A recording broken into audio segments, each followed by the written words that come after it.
welcome to my version 4 battle report. The first version 4 battle report. Well, as you'd expect, being the first version 4 battle report, I've obviously pulled out all the stops.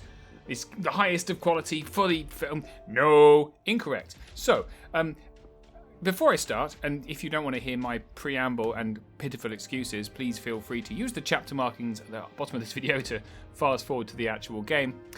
But, so a little while back at Clash of Kings, the Venerable Matt Gilbert, co-creator of version 4 of Kings of War and also Epic Warpath, and studio manager or chief operating officer or co-owner of Mantic Games, was there, and you could go to him and say, hey, I would like to come and do a final playtest of version 4, please.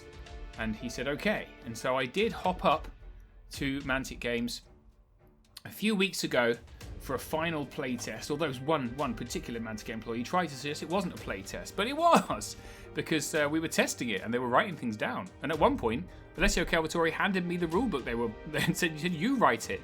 And so I did write some things in. Anyway, so we were playtesting the game. And when I was there, I thought, you know what? I've got a YouTube channel. I'm just gonna take some pictures of a game. Why not? And see if they tell me off. And they didn't, so I just carried on doing it. However, my phone, which I take pictures with and got quite a nice camera on it, had broken the week before, and I had a terrible burner phone. I didn't realise quite how terrible until I looked at these pictures and realised they are all in 4:3 resolution, so there's nice big black bars down the side of the screen for the entire battle report. Sorry about that.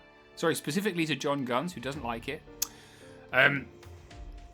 This game, it's myself against Elliott Barratt. So the first game, I played a lovely guy called Chris, and Alessio Calvatore was there playing a game. And I said, Alessio, I'd love to play. He said, no, I think I'm going to watch from now. And I was like, But then, the amazing Elliott Barratt turned up. Elliott Barratt of Mantic Companion fame. We've never played. And he agreed to give me a game with his Empire of Dust. So I'm taking my Twilight Kin. So off we crack. Let's have a go at this. So obviously, this was a not completely final version of the game. So some rules may be slightly changed. In general, like 99% the same. And the lists may, some minor changes may have been made. So if you're like, that's outrageous, don't blame me. I'm just going with the version that we played, which was nearly complete. So anyway, the Twilight Kin. Here's a nice picture of Twilight Kin. And it's obviously, the hardest thing about this was making lists using Microsoft Excel. Or in my case, a piece of paper. So, the core unit. So if you're not familiar with version 4's army building mechanic, I advise you to check out the Mantic blog where they explain it, and there's a lovely diagram. But essentially you have core units, which are kind of the unlocking units for the army. They form battalions, so you can take as many core units as you like, and up to 4 heroes or champions, of which one can be a warlord. Then you have specialist units and support units. Okay, so actually in the Twilight Kin list, the Corsair Void Skiffs that you see here are actually specialist units. However, I have a hero, which moves them from specialist to core. And the reason I do that is because nearly all of the core options in Twilight Kin are elves, which you'd expect, I guess.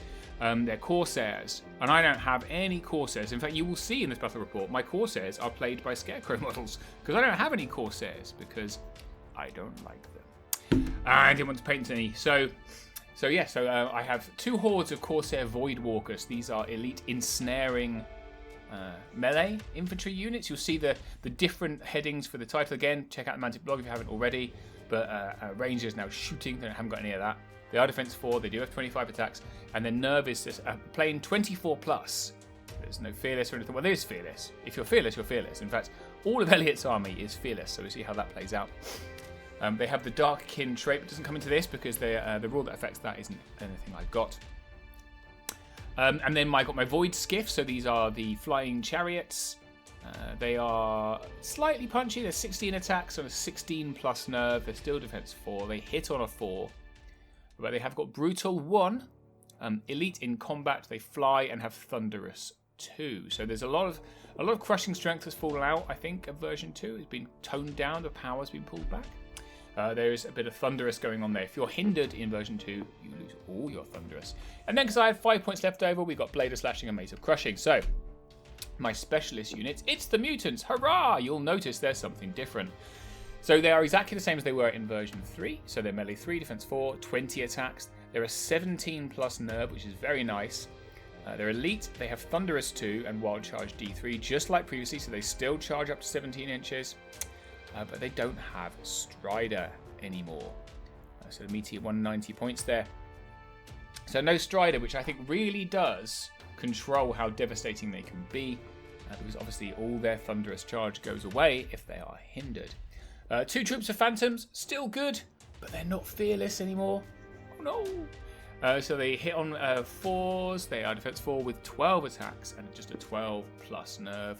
They fly and they're stealthy because they are crone bound. Doesn't affect this list. However, my support unit, I took the one support unit. I took a Gordrake because I had a model for a Gordrake and it fitted the points perfectly. We're playing 2,000 points at Mantic's request for this with 1 battalion per army. So there's speed 8, melee 3, dragon, titan, defense 5, 7 attacks with a 17 plus nerve, crush 2, fly, strider, and vicious. So pretty good, pretty tasty for 180 points. And then I've got 2 champions, exactly the same champions. So I've taken 2 summoner crones. They're both rubbish at hitting. 13 plus nerve, which is pretty good for a character. The individual, they inspire and they are yielding.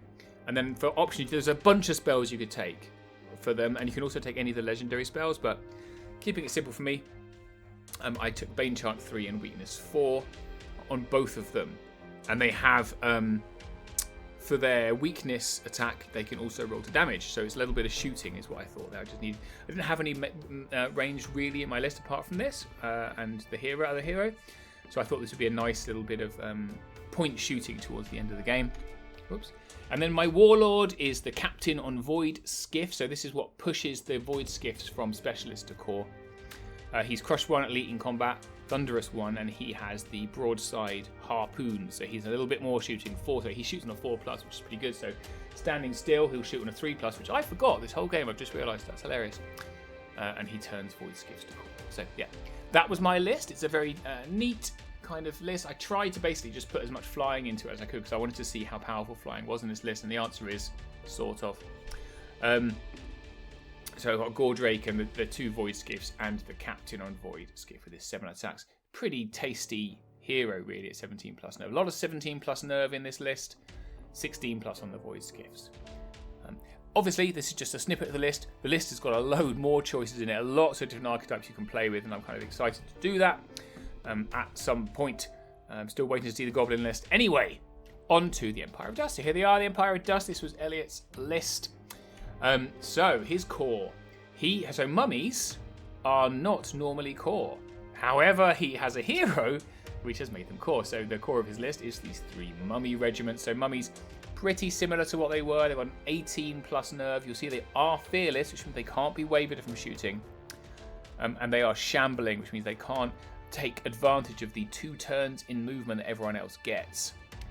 So Crush 2, Fearless Life each one, Regen 5+. So pretty much the same. 185 is a fair price to pay. Revenant Cavalry Regiment. So again, you'll notice 18 attacks. So all of the cavalry and large cav seem to have swapped their attack values. So where cavalry used to be 16, it's now 18, and large cav has gone from 18 to 16, I think. Don't quote me. 17 plus nerve is nice and meaty, and again, Fearless, Life Leech, Shambling, Thunder 2. So you can, pretty similar to what they were, but that Fearless nerve. And then a Troop of Scavengers. This is an Orcs unit, which means it doesn't count towards your core total, but you can take as many of them as, I think it's one per core. Is that right? Yeah, 1 per core unit. And they are pretty similar. They're melee 5+, which is poor, 9 attacks, 12 plus nerve, and they're not fearless. They fly in Life Leech 2. So that's basically just chaff, isn't it? His specialist unit, he's got 2 troops of enslaved guardians, one of which he took the Wind Blast option on, one of them he didn't. 14 plus nerve, melee 3, 8 attacks. It's a nice little punchy unit. It's a very grindy list, I think, Elliott's list here. He's got 1 Balefire Catapult. So Balefire Catapult, you can hear that hoovering in the background, but that's good timing. So they shoot on a 6+, unless they're standing still, in which case shoot on a 5+, right? But they surely can't not stand still. I don't know how that works with war engines. At some point, I might look at the rules. But with cover, yeah. So I guess they would normally shoot on a 5+. 6 in cover, but it doesn't take cover. Does take cover? It's indirect. What's the rule for indirect? Now I need to look it up. God damn it! All right, I looked it up. So indirect is they can't shoot anything within 12 inches and don't take the -1 for cover. Right? So there you go. And a lot of this game was spent looking at rules that we thought we knew. Like, I just need to check what that actually does because I don't know. So piercing 2. I don't know if it was less or more, and it's blasty 3+1. And it's vicious for range, so very, very nice for 85 points, I think. He took an undead worm, which you can take 2, but he took 1. Only speed 9, flyer, hits on a 4, 18 plus nerve, but crush 3.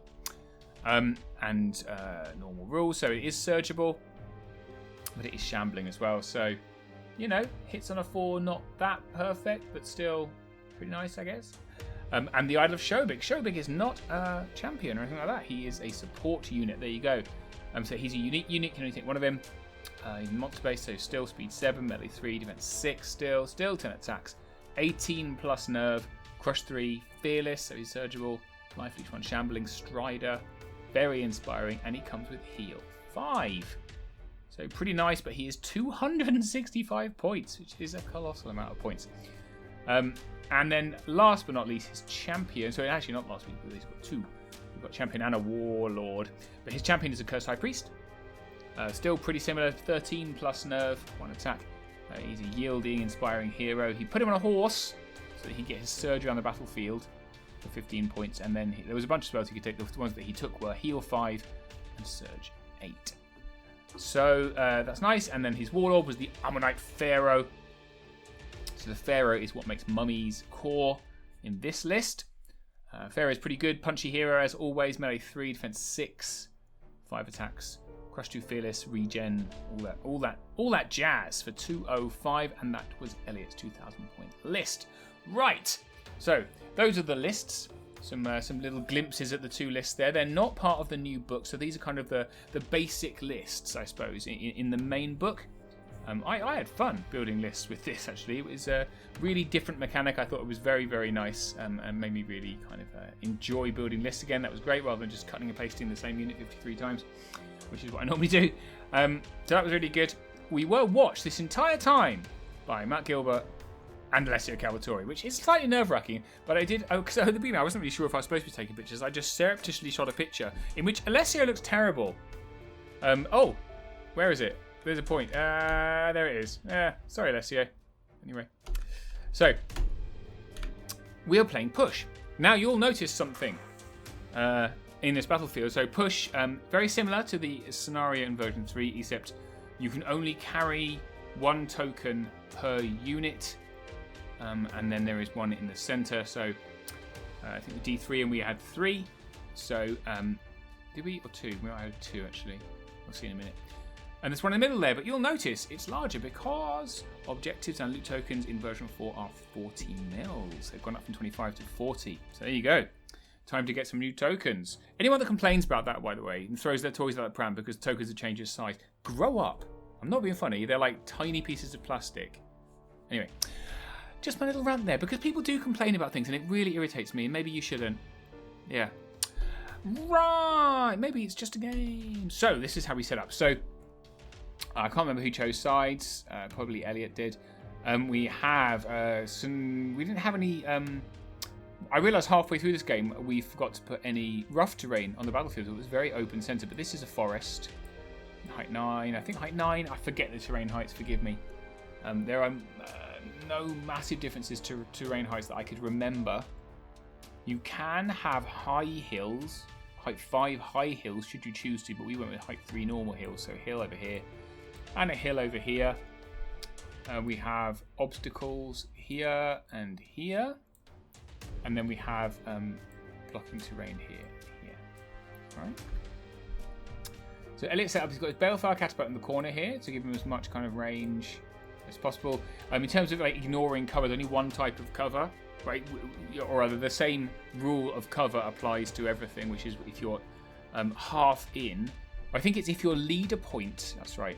In the new rules, if your leader point is in the terrain, then you're counting as in the cover. And I think it's still the same. So it's from the leader point of the shooting unit to 50% of the unit. So this one, in terms, if it couldn't see 50% of my front, then it would be in cover. But as it is, I'm sitting in the forest. Anyway, it would be in cover. But it's irrelevant because it's indirect and ignores cover. But there you go. So this is the Revenant Cavalry. This is the Cursed High Priest on our horsey. We've got 2 Enslaved Guardians, right? I think this one has got Wind Blast. The one that's Ogres has got Wind Blast, though he does swap it out later. So that's going to be confusing for everyone, but it's not really important. He Wind Blast a couple of times. There's the Undead Worm. There's the Scavengers. We've got Mummy. There's Shobik, and there is the new big-sized base for the Ammonite Pharaoh. There you go. So there's all of the Empire Dust. I think it's, from my judgment, because the prices have slightly increased across the board, 2,000 points is a slightly smaller army than we might be used to playing with. Just some thoughts. So on my side, you will notice I've got the wrong bases on my heroes, and we realised this about turn 3. So, yep, I'm an idiot. What can you say? It's the first time playing, or second time playing, because I played one game already. So, these are mutants, and I put them where I'd normally put mutants, but there's loads of obstacles. And then I've got Strider, and he realised halfway through the game. These are going to be my Corsair Void Walkers, the ensnaring elf units, today played by Scarecrows. We've got the other mutants here. We've got our Summoner Crone. Here is my Void Captain on Skiff, and there are my 2 Skiff units. 1, 2. Alright, so the plan here is we are going to be delay, right? So we're going to push forward with my 2 ensnaring units, pick this up, probably drop it, and then get either this or this to pick it up. All the flying stuff's going to come around the side, and I'm going to try and jump around the back. Oh, I have got my Phantoms. I think there's a Oh, that's right. Where's the Gordrake? Haha. The Phantom and Gordrake is down there, so they're going to be a pincer from this side. Again, it's delay, so I'm really just trying to get this. Okay.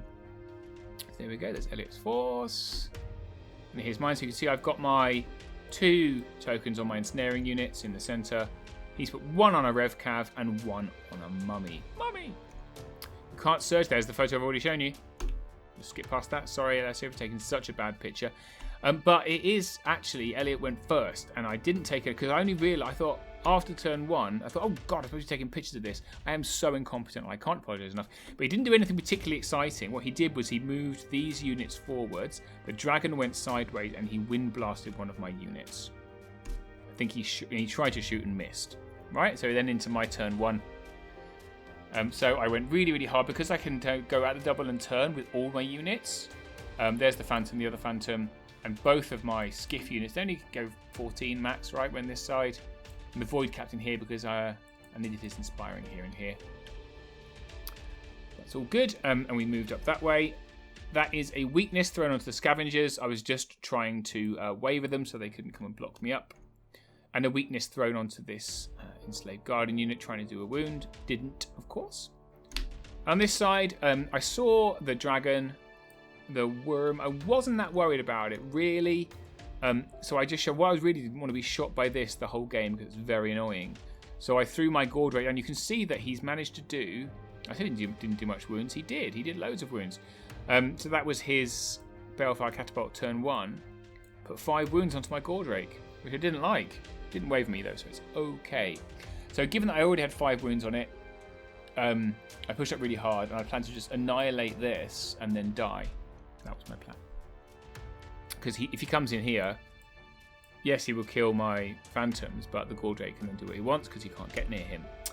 Yeah, and that's just a view of the battlefield, slightly blurry on my really bad camera. Can't apologise enough. Into Elliott's turn 2.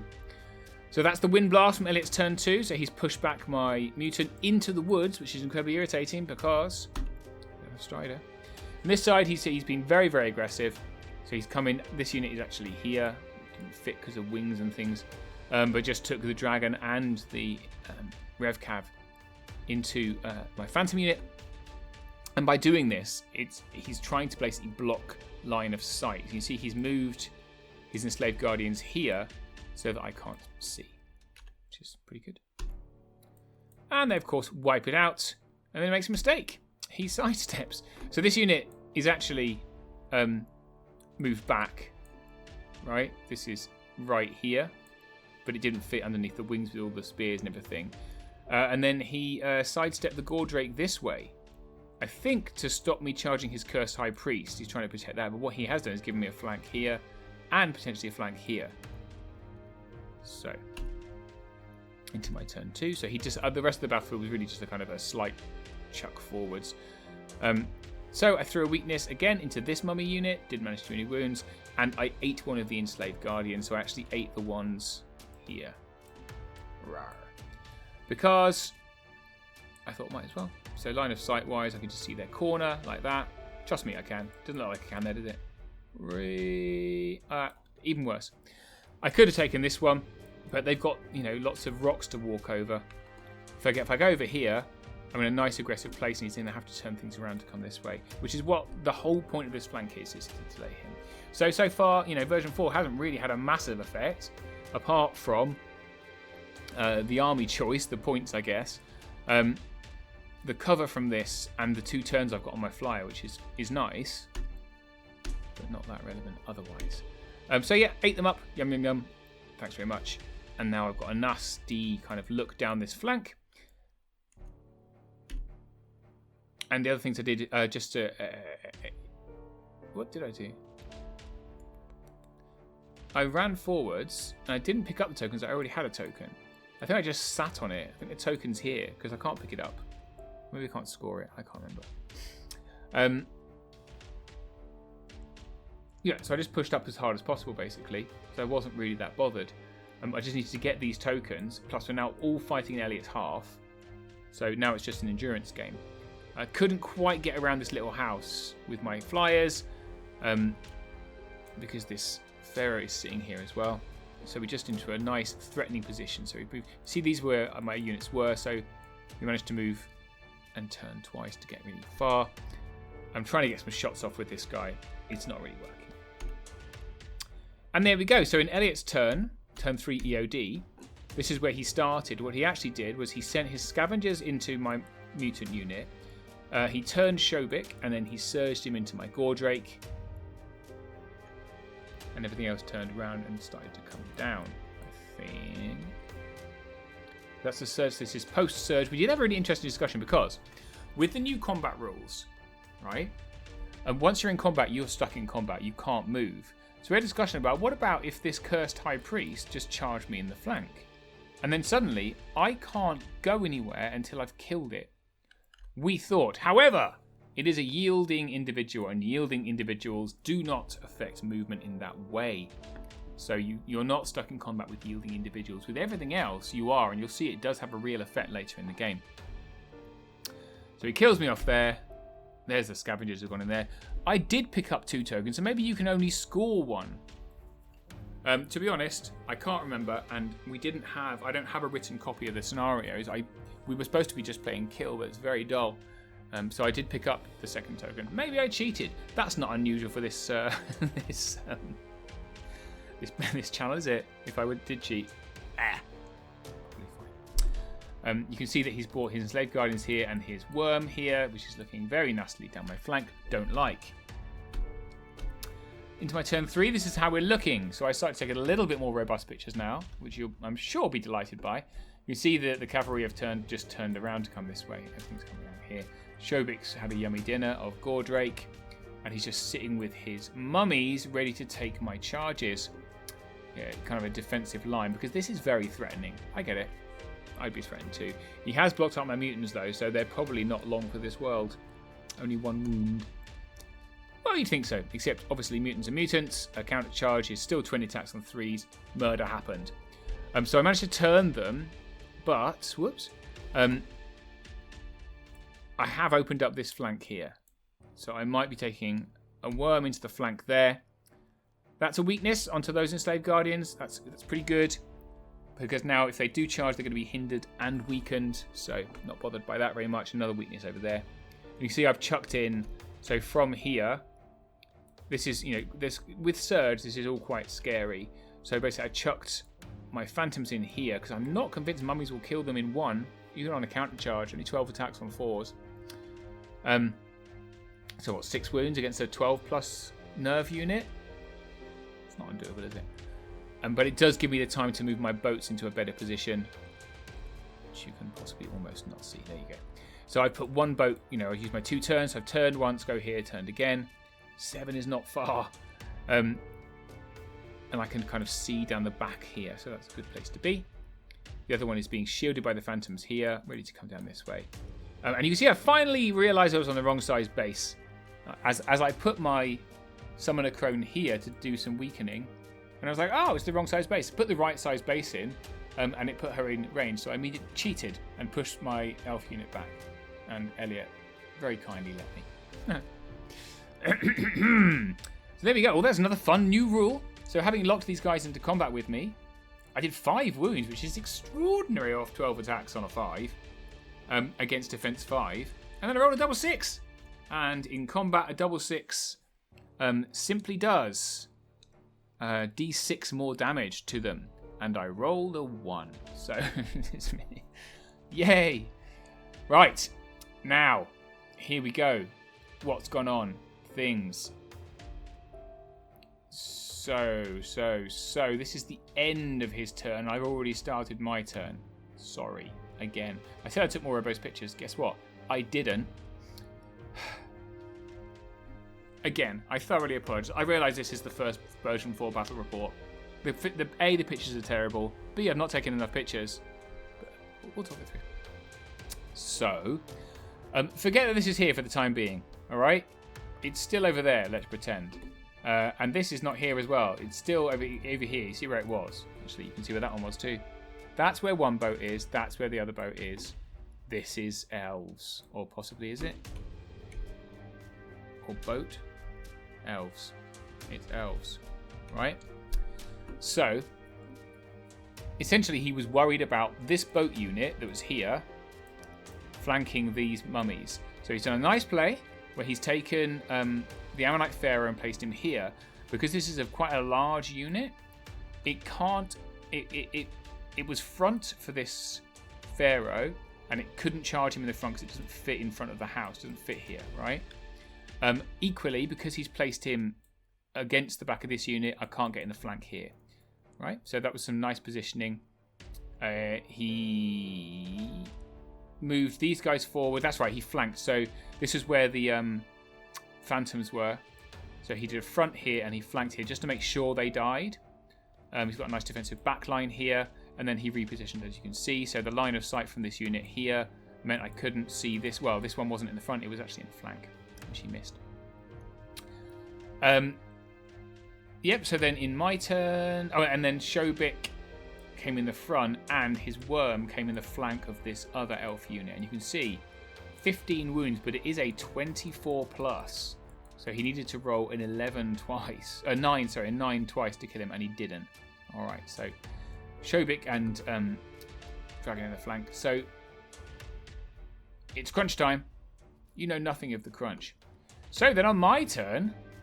Right, here we are. There you go. So the other enslaved guardians also, he took the hindered charge over the wall. 4 wounds on my mutants, they don't really care. These guys came up. So then in my turn, he'd missed this flank. So he spent ages sorting out I couldn't charge these guys, but missed the fact that I could see this mummy unit round this side of the house. So I just flanked it. Counter charge in the front with a reform move. No, it's not a reform move. It's not a counter charge either, because he killed my phantoms that were here. Ah, shame. So I just charged in the front and the flank here to fit on this mummy unit. Should take that out quite nicely to allow me to reform. So the elves would reform here and the boats would reform like that. So boats would take a charge and then we can counter charge with these guys. Or not counter charge, doesn't exist. New charge. Okay, and then so the other boats took the flank on Shobik, because they are Thunder 2. They like it. And then I split some attacks. I think I did a few attacks here and a few attacks here. Half and half. Because you can do that now. Split your attacks. You don't have to move or change facing or anything like that. We countercharged here. Alright. So the first thing is Shobik carked it, which is great. It always feels good to kill Shobik, doesn't it? Because he's a nightmare. So we killed Shovik, and there was kind of an interesting point here about combat, about how sticky combat is. So we have finished our combat on this unit, so we can, reform post-combat to face here. However, my elf unit, down here, obviously played by Scarecrows, is still in combat. It's still in combat with the worm, right? So Shovik was here and the worm is here. So we have killed Shovik. However, the worm is here. We don't reform after combat until the combat is finished. So, although I can carry on fighting them in the flank fully, next move I could do, my next turn of combat I could do, or movement, I could do a reform move to face them if I wanted to, but in the meantime I have to take another flank because I'm still in combat. So I thought it was a really interesting, we realised this, and then I was just like, oh boy, but it's not that bad. I think I'd rather take a flank from the dragon. No, I wouldn't. And a flank from these guys. These guys are 18 attacks. It's the same. 4s and 4s. 4s and 2s. 4s and 2s. It's the same. It's the same. No matter where he charged me. But by, I suppose by moving this unit to turn like this, they can't actually get in. So. Okay. See, I did some wounds here. Not enough, but carry on grinding that out. And then over there, disastrously, 11 wounds. 11 wounds. It is a hindered flank, so I am on 4s because boats aren't very good. Don't hit on 3s. But we're on 4s as well. But lots and lots and lots of attacks, but only 11 wounds, so I rolled very poorly. I guess I haven't got really... maybe I didn't get my Bane Chant off. I think I went for a Bane Chant and failed it. So yeah, that's what happened. So 11 wounds. That's bad. We're all stuck in combat here. There's no reforming at all. I'm going to get flanked. Sad times. So here we go. That's how the battlefield's looking. Where are the tokens? Great question. I think I dropped a token here. I picked one up with the skiff captain and the other tokens here. Elliott's tokens, there is one here.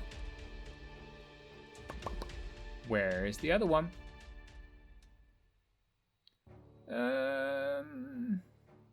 Who knows? Could be anywhere. Is it here? Might be here. Yes, it is. So, turn 5 for the Empire of Dust. There it is. You can see it right there. It was there. So, he went flankety flank, flankety flank. Hindered flank from mummies, not that scary. But Rev Cav in the front, 18 attacks now. Pretty scary. So, on Thunder 2. Flank here, and he sent the Ammonite Pharaoh into the rear just to kind of help. Doesn't really, doesn't triple its attacks or anything, but it's still extra attacks. This mummy's going to carry on grinding here. I wasn't wildly upset. I mean, I was a little bit upset because of the crappy roll, but I'm unwounded on this elf unit, so they're going to be pretty durable. So I've still got 2 tokens in Elliott's half. This dragon's going to be pretty bad in the flank, though. Slave Guardian still grinding out here. Don't manage to kill my 17 plus unit here. So we would need an 8, maybe even once. 8 once, twice. I think there's a caster somewhere around there. 8 once, but obviously the very wounded unit of elves that was here, see, it's dropped its token, but it does die, as does my boats. So now there's a token in the open and some quite scary units, just kind of looking at my army. So I'm running out of units. Other boats also die. So the reform that he does, he runs forward with the Pharaoh, and I think he backs up with that mummy unit, maybe. Maybe they just stay where they are. And only 4 wounds onto this guy, onto this unit. So, on my turn, so turn 5 for the Twilight Kin, I countercharge, finally kill off those enslaved guardians. That's great. So now I've got some mutants, albeit, see, I did get a Bane Chant off for once, albeit hindered and wounded, but I do have mutants looking down the battle line, which is good. It's so frustrating. So the other mutants that have been hanging around since the beginning, I send them into this Rev Cav unit. Need to take them off. Don't manage to take them off, so it's not great, but it does keep these 2 tokens in Elliott's half, which is the point of push, so he's going to have to spend a turn killing my mutants. Counter charge into the mummies. Kills them. And I don't... I think I just stay there. I don't need to reform. And I don't want him to turn... I can't surge a unit with this token, but I don't need to reform because everyone's in the front. And this guy doesn't matter. So just stay there. Let's be hindered mummies in the front. No one cares. Look at Elliott. Oh, look at his angry fist. The angry fist of Elliott Barratt. Those fingers have typed out every piece of code that Mantic Companion runs on. So here we are at the end of my turn. So what I've done is I've sent this guy in here. I did send my Void Captain on Skiff into the flank of these mummies because he's pretty tasty at 7 attacks. That's 14 attacks on those mummies. He's got 17 plus nerves, so he's very strong. He is holding a token. The token that was lying in the battlefield, I then ran a Summoner Crone on because individuals can carry loot in version 4, which I thought was pretty nice. So now I've got a Summoner Crone. I've offered a flank to his worm on this Summoner Crone, which would double because we don't double our attacks. We do get doubled attacks against us, I believe. Don't quote me. And I've got a front on this one because I don't think this 9 attack hitting on 4's dragon can kill my Summoner Crone. But I've tempted him into doing that rather than flanking the Void Skiff. But again, the Void's, the line of halfway is around here. We're all playing in Elliott's half right now. And this bloody catapult is just chucking bomb after bomb after bomb. That's why there's loads of wounds here. So annoying. So yeah, that's where we go. EOD turn 6, so the final turn, potentially. So he goes all in. So he tries for the whole kit caboodle because he needs to take off as many of my tokens as possible. So these guys have to come here. A reform move turns these mummies around into my Void Captain. And then he takes these hindered charges here. So they take 7 wounds, they're fine. 4 wounds is fine. As predicted by me, he considers the flank, he considers this and that, and then he's just like, I'm going to do it. And it doesn't prove successful with that 4 points there. However, more wounds onto my... I think one of these turns, I can't remember this or the next turn, where there is turn 7, he wavers my mutant unit, which is so frustrating because look, I've got a lovely tasty rear. I don't get it because he wavers my unit. So then into my turn 6, I do a withdraw move. We're using all the rules.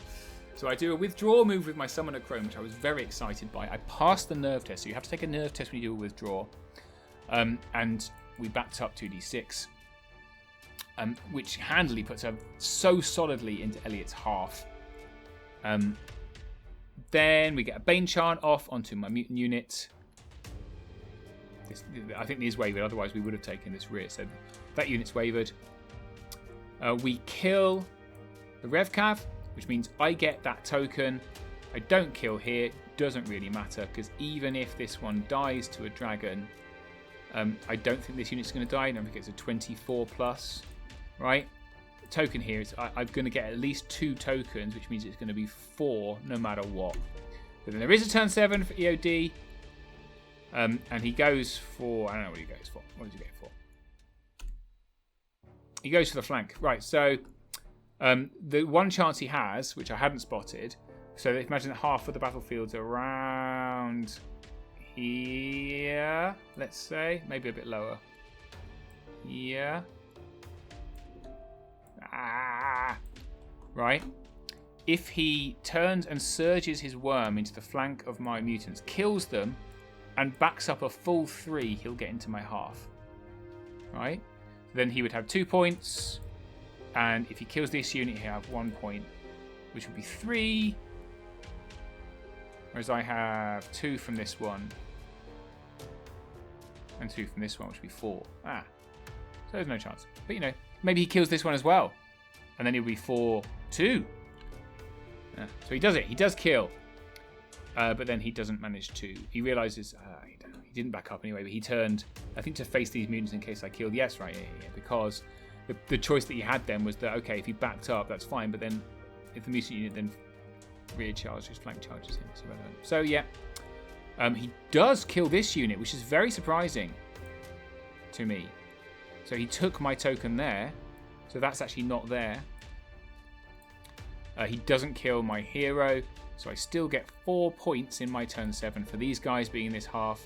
And Elliott gets 3. So a 4-3 victory at the end to the Twilight Kin. So yeah. What's my summary of version 4 from this? Oh look, it's a Zicali image. It still very much felt like Kings of War, and you can see how it played out very much like Kings of War, right? This was a Kings of War game, including my normal shoddy photography. I think, oh look, there's the rulebook we were playing from. Printed and stapled together. It's much more grindy, so combat, it takes more to chew through units than I feel it really did than previously. That version 3.5 particularly had very much gone to this one-shot kill philosophy. With only 2 units being able to charge on any one flank, you're going to really struggle to one-shot kill big units. So these big hordes, I think, have a real place in being very durable centres. That grindy, sticky combat means you have to really think about how you choose to go in, because once you're in, you're stuck until you finish the whole combat. That was really interesting. I think the more flexibility and movement means you can do that. It's a quite of a cage. This was a very cagey game. Maybe that's just the way that we particularly played it.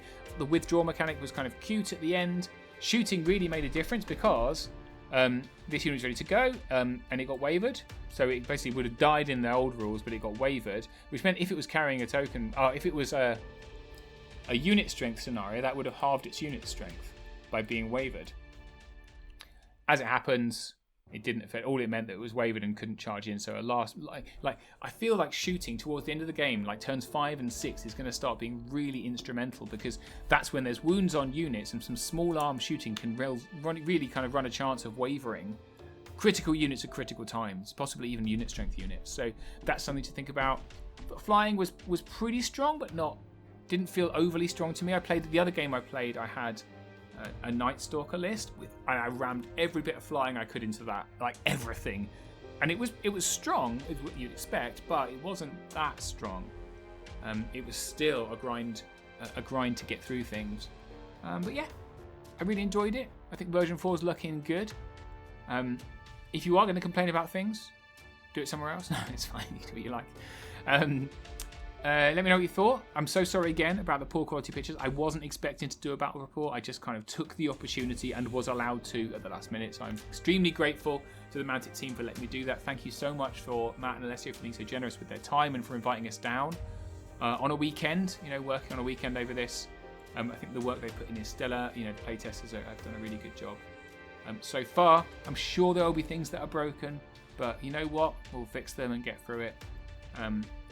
That's it. That's the end. I hope you enjoyed it. Let me know your thoughts. If you're a playtester, let me know what we got wrong. I'm sure there was a lot. We only played standard deployments in this, so within the rulebook we saw there are 3 deployments. You can roll off to choose which one. So there's either so let's say this is the battlefield, drawn poorly. You either have the standard deployment of 12-inch deployments, or you can have either ends, or you can have diagonals. So we just play the normal end deployments, but I thought that was really interesting. Can't wait to see. A couple of new scenarios in there. Looking forward to those. What else can I spoil? Can't really think of anything else. Don't know. I was tempted to say something not true. I make something up. Yeah, all the heroes in the Abyssal list. Alright, thanks so much for watching. Let me know your thoughts, and we'll see you next time. What I'm going to try and do is find another playtest that's got a list, and I'll pop over in November or December and do some games against them and record them, properly. Maybe a video, maybe just pictures, because I do find it easy to talk over pictures. So it's less work for me to edit. Alright, see you later. Bye-bye.